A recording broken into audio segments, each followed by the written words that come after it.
The study pinpoints a particular protein called SIK, short for salt-inducible kinase, which can send a signal along a growth pathway.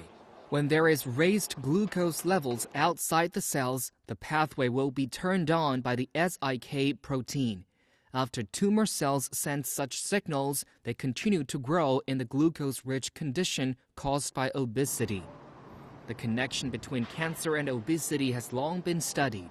A report in 2012 indicated that obesity is linked to over 481,000 new cancers worldwide.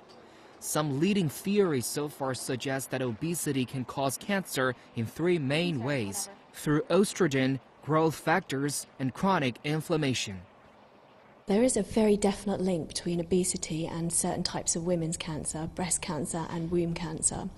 Now, there's a direct relationship between obesity, high estrogen levels, and these specific types of cancer. And we know what's happening is the fat can actually produce estrogen. So during the reproductive years, the main source of estrogen in a woman are the cells in the ovaries. But after the menopause, the fat cells actually continue to produce levels of estrogen that are higher than women that are not overweight or obese. And it's these high levels of estrogen which can drive cells to divide and cause these types of cancer. Another leading theory is the disruption of metabolism caused by fat, which could eventually lead to cancer. For those who are overweight, high level of fatty acids in the body can override the instructions of insulin, which is the essential hormone to keep metabolism in balance. Such series of disruptions can trigger cancer cells to grow and divide. Obesity also increases the release of chemicals called cytokines, which will further stimulate cell growth, including cancer cells. As Dr. Smith said, while these factors are interwoven and complex, more research is underway for a closer look at the molecules, pathways, population studies, as well as treatment to target and reduce these factors.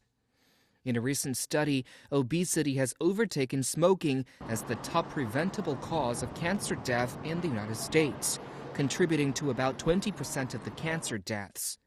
But the public is still largely unaware of the association between the two diseases. The awareness of obesity or being overweight linked to cancer is actually incredibly low. And when people were asked to think about what factors increase their risk of cancer, only around 1 in 10 people named being overweight as a risk.